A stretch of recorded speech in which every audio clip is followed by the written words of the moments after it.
October 25th, the day after the Frozen Frenzy, and as Moretto and Matt have already said here, welcome to the eulogy. Breaking down all the games that happened last night, all the bets that were given out, and previewing tonight's lone game on the NHL schedule. We'll get into all of that here today. If you do enjoy the content, please make sure to like this stream here, subscribe to the channel, and turn on notifications so you get notified every time that we go live.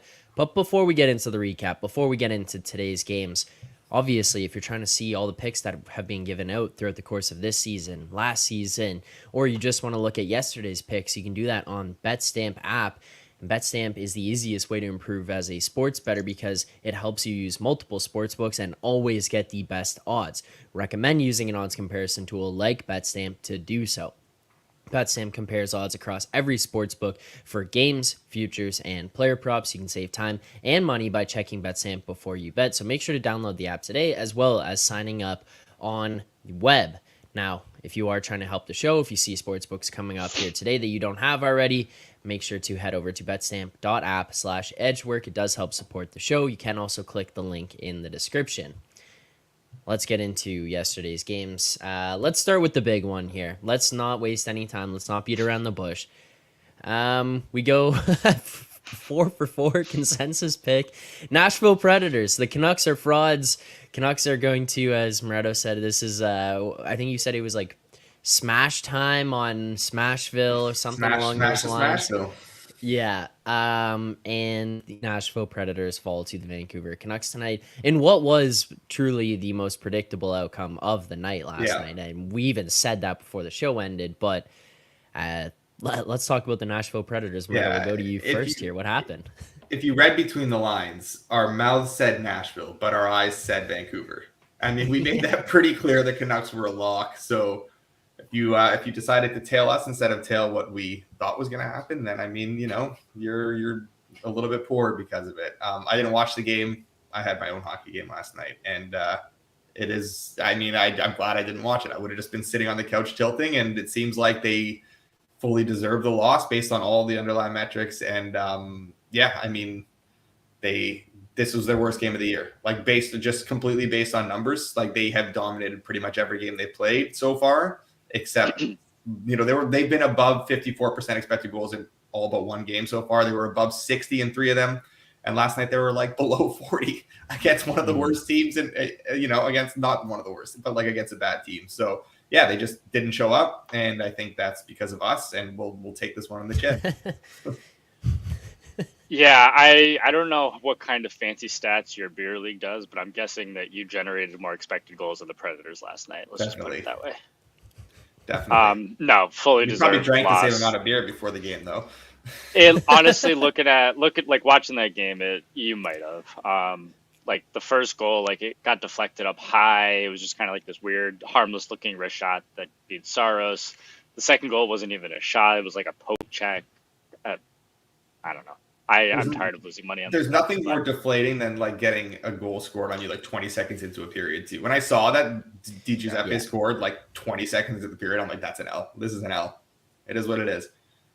But no, Vancouver like clearly dominated the game. They held Nashville to. I think there was one point where there was like 4 minutes left in the game, and Nashville had under one expected goal of 4. Like it was just like It was not that Vancouver necessarily generated a ton themselves, but it was definitely not a right side, wrong result kind of thing. Well, let's also go to the Washington Capitals game there, Matt, the first game that kicked off the night. And we knew as soon as that game was underway that it was going to be one of those days for us here on the show with all the picks that were given out when the Alex Ovechkin crashed into the net, not the goaltender, into the net, and then Backstrom goal called off situation went down. Take us through that Caps game and kind of where you're at with this team moving forward and how you're going to evaluate them. I struggle with the Caps. Like they played, like we were all watching this, like they played really well. They dominated the first. The goal happens. All three of us were talking, and I think all three of us were kind of unanimous that this goal was going to stand. Moretto, you've already gone into a rant on offsides challenges. The issue I have with goaltender interference challenges is you have 3 guys here who like 3 different teams who watch a lot of hockey. All 3 think it's going to be a goal, and then they come out and say no goal. It's like, so this is kind of what, when people say they don't know what constitutes goaltender interference anymore, like, this is the play you're talking about. Like, we've watched this replay, I don't even know how many times. I still don't know what they called it off for. Like, he killed the net. Like, he absolutely crushed the net, but he, like, barely quipped Wall, who was already on his back. Like, I don't know how he disrupted it, but I don't know. I lost to the great Wool of Toronto, I guess is what we're going with. So, No. No, I'm pretty sure it's now the next Carey Price is what they're calling him. the next Carey That's at least Price. what the words Max Domi said. He said reminded him of Carey Price. Moretto, Except he right? might, Yeah. I except don't know. Wool might I win a think Stanley Cup here. I think that goal should not have been disallowed, but I also think that it does not change the outcome of the game. I just think Washington's not a good hockey team, and like they generated like like 40 shots, something like that. I don't know. Like Ovechkin had 14 shots, and he scored, and he still had under one expected goal in the game. Like it wasn't like these were like insane quality chances. Like it's volume, it's quantity over quality, and I think this Washington team is in for like a big drop off. They just don't have the elite talent. They can play a decent game, like team game, but like they just don't have the high end talent up front, and they're just,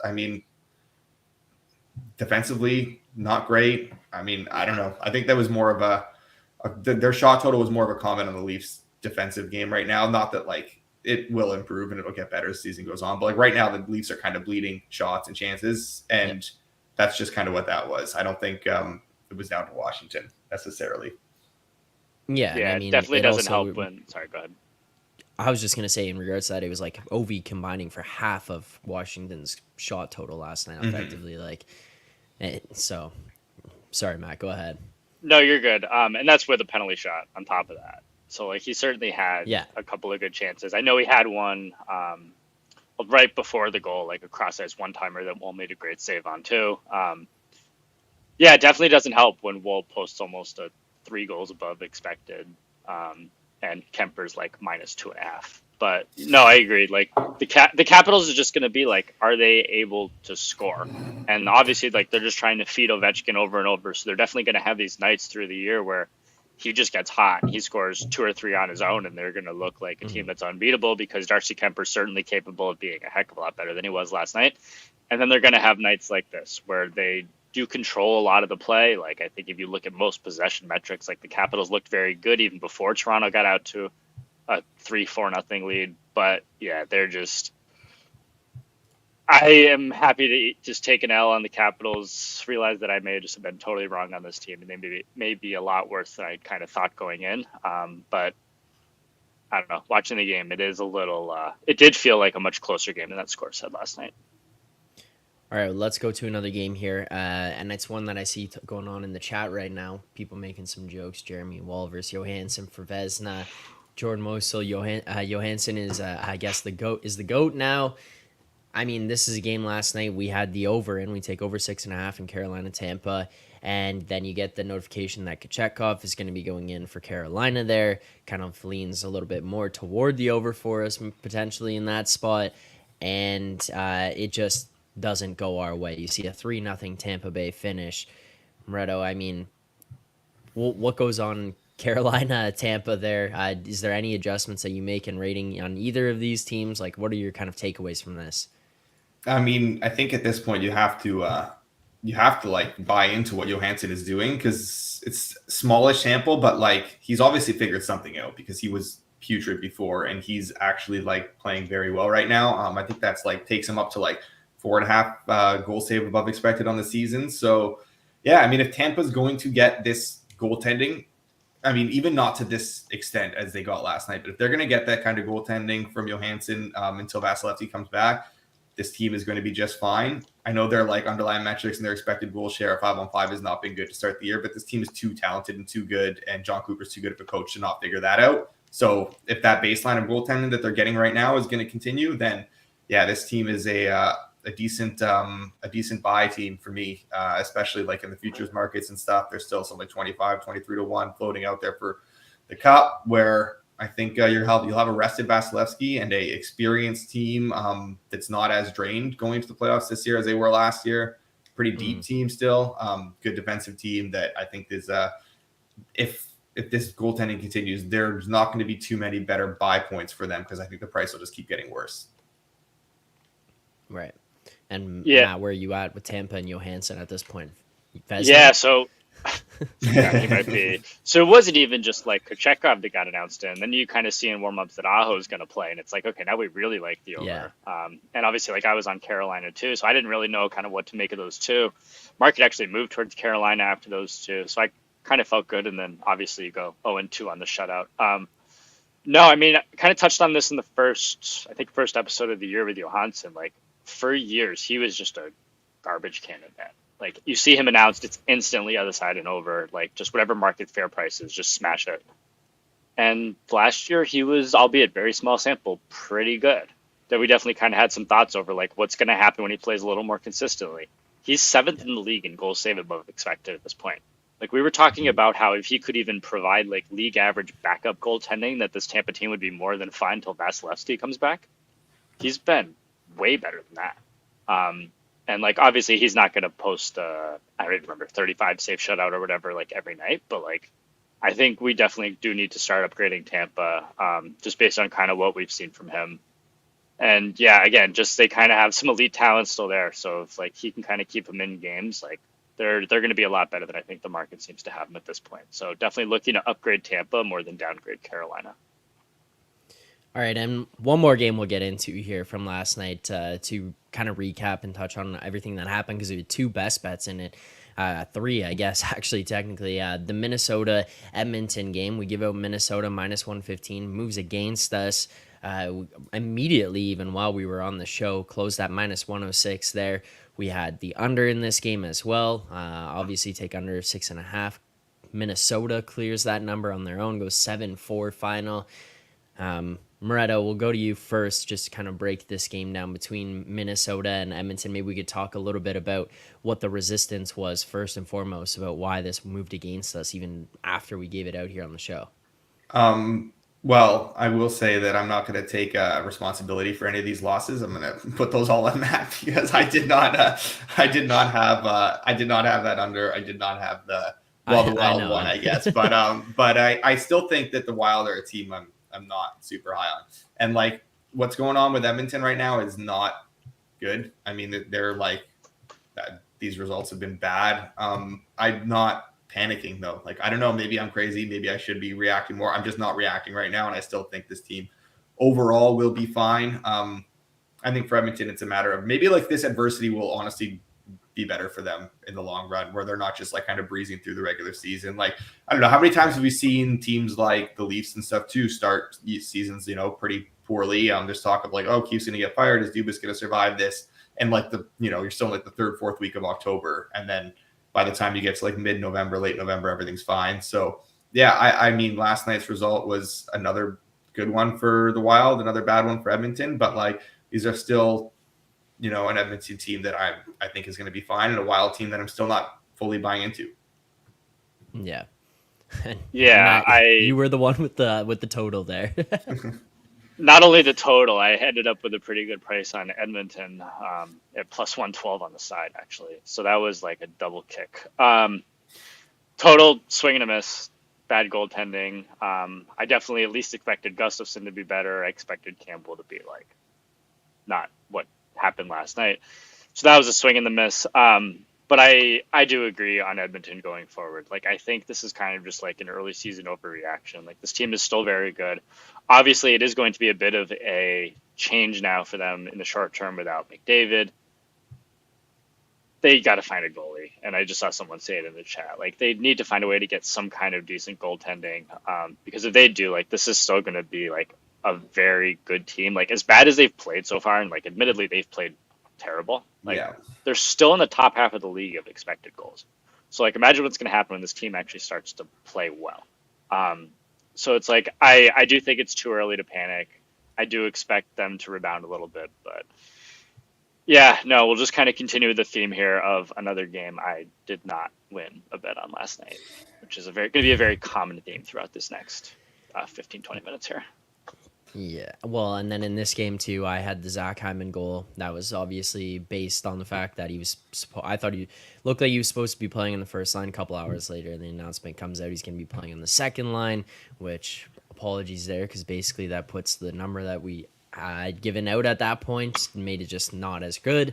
And then you go to look back on the video, Moretto asking about whether or not Evander Kane would have been a play at that point. There was one reason that I was hesitant to go with an Evander Kane play, and it was more just the fact that wasn't sure if he was going to stick on the line based on what had gone on in the previous 3 games leading into that one, where Jay Woodcroft had ended up moving him down to the third line, play him on the fourth line a little bit, and then kind of limiting minutes. And I was like, I don't know if this is going to stick around, give him a shot. Said no. Of course, Evander Kane scores. So this was just all around blunder when it came to that game. But hey, it is what it is. You can see all the picks. You can see everything that we've given out on the show. There is full transparency. I mean, we're sitting here completely recapping the picks that lost yesterday, not just the ones that won. Jordan Mosel here asking, are the Wild an over team now? Was this something you guys would end up looking toward playing for the rest of the year here, Matt? Yeah, I personally don't think so. If you looked at kind of all their expected goal metrics, and they should still have pretty good goaltending, obviously, in Gustafsson. They're allowing over a goal more over expected a game. Their shooting is even higher than that. I don't think this is a team that necessarily wants to be like this all year long. So I think this is something that you may see a little bit of regression here, but also they're just not the highest paced team out there. So I think this is a team we talked about, we kind of are looking to play some unders on them. It's the way I'm going to continue to look on them. And last night obviously didn't go that way, but no, this team just plays too slow of a pace still for me to be overly interested in their overs. All right. Well, for yesterday, recap 15 bets that were given out. We go negative 15% ROI on the day. We lose down 2.3 units on the picks given out, and let's battle back throughout the rest of the week. Shouldn't have let Russell be on the Pens. You should have locked in that Stars one. Should have locked in the Stars. Shouldn't have let me give out a pick. Dallas period. The one that pisses me off last night is it wasn't, I don't know, I didn't have a horrible night. We got the over in the Devils Canadians and then the under in the Bruins game, and then the Stars got home, and then obviously losses on the Carolina Tampa over, Arizona LA under, and Nashville. So kind of a 3-3 split there. But the Arizona LA under obviously never stood a chance. That was that flew over early, but it flew over because of awful goaltending. And I mean, there were less than 4 expected goals generated at 5-on-5 in the game overall, and it flies over the total. So that's a little frustrating, where I said the only way I think we lose this is brutal goaltending, and Connor Ingram was in fact brutal. So that's fun. Yeah, I think it'd be easier for me to talk about bets I won yesterday as opposed to bets I lost. But it's going well when it's you check the accounts late at night and you're just kind of see oh, how bad was it? And you're kind of looking for the last pending play, which for me was the Flyers, obviously plus 1.5. Realizing that I never actually placed the Flyers plus 1.5 bet that obviously won. So it was oh, jeez. It was a bad night that got even worse when I realized one of the 2 winners you actually forgot to even hit place on. So it's kind of one of those days. But no, and again, they again looked pretty good against a pretty good team. So it's I think we're kind of on the right track of at least that Philly is capable, and they're not kind of what we thought they were going into the year. Just to touch on that one really quick, as opposed to talking anymore about Nashville. All right. One game here tonight. Let's get into this. See if there's any bets that we could possibly be looking at placing here between the Washington Capitals and the New Jersey Devils tonight. Washington on the road plus 213. The Devils currently minus 238. We're seeing a total of 6.5. Moretto, any way at all you want to get involved in this one here tonight? It's very, very boring of me, but I have no interest in this. You could have maybe considered an under, but that's been beaten to death by now. I mean, sorry, an over. But even then, it was juiced to holy hell once it opened already. Hunter Shepard in net. Like there's nothing I can do to convince myself of a Caps play. And the Devils are just kind of a little bit out of range anyways as well. The overs just juiced to. I couldn't have any less interest in betting this game. And I think a night off from the ice is probably a good thing here. Yes, I agree. More than happy to take a night off. Did you guys know, though, these are the two lowest shooting percentage teams at 5-on-5 in the entire league? So if anything, do, like Todd Cordell keeps messaging me about the Devils and how their the positive regression is coming on their thing, and yeah, so I agree on that. Like, if I am playing something here, it'd be the over. Like you said, I think this number's kind of gone at this point. Like, I'm tired of betting on the Capitals, expecting them to finally score goals, which means tonight's the night that they win this game, like 5-2, 5-3. Nah, no interest in getting involved here. Mm-hmm. All right. Well, apologies to everyone in the chat for tonight. No picks here.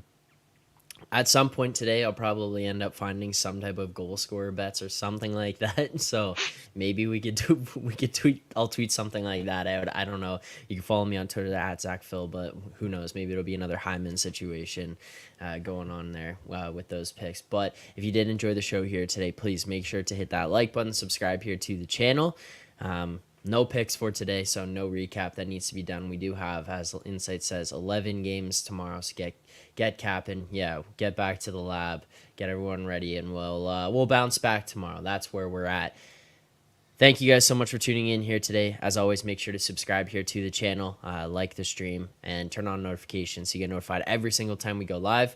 Matt, Alex, thank you guys for coming on here and recapping the day that it was yesterday. Despite coming out of that one slightly down on the day, we will move forward. We'll get better moving forward, get better as we continue on throughout this season. So thank you guys for doing this. Thank you to everyone in the chat who showed up here. Enjoy the game tonight. Good luck on your bets. We'll see you guys back here 10:30 a.m. tomorrow. Let's have a day.